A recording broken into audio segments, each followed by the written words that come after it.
Welcome back to Squawk Box this morning. Elon Musk blasting Amazon and going after Jeff Bezos on Twitter yesterday. At issue, a book by Alex Berenson about the coronavirus that was initially rejected by Amazon for publication.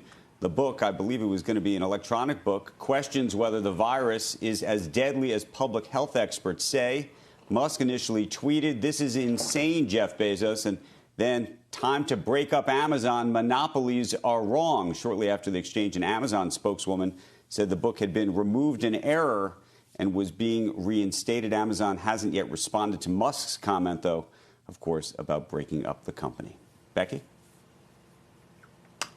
Elon Musk, always treading lightly.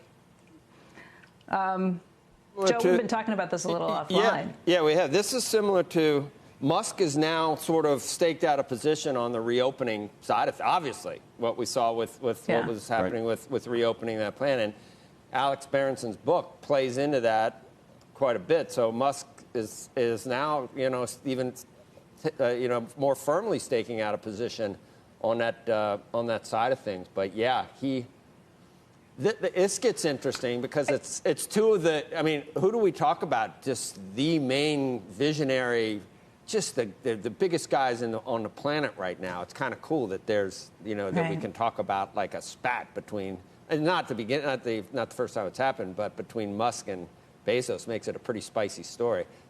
Hopefully we'll get Alex Berenson on to talk it through too.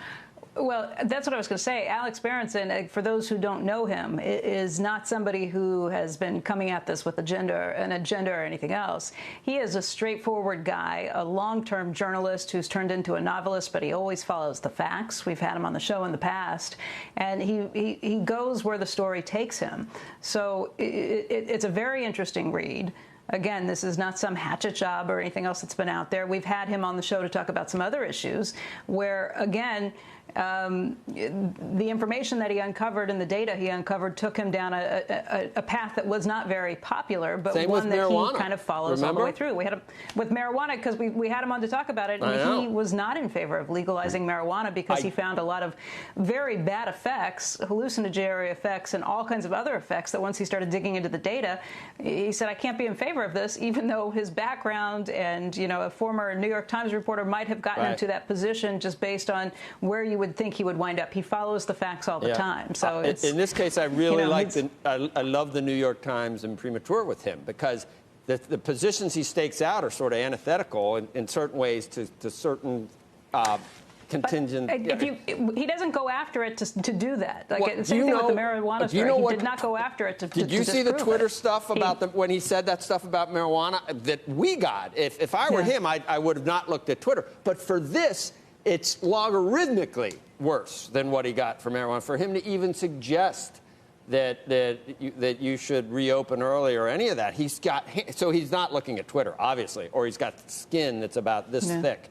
Not like, I wish, or intestinal fortitude in spades. So, just going back to Musk and Bezos and how you measure the two, they probably are the most widely followed entrepreneurs and big thinkers and guys who are going after space. Right. But Bezos does have the bigger wallet.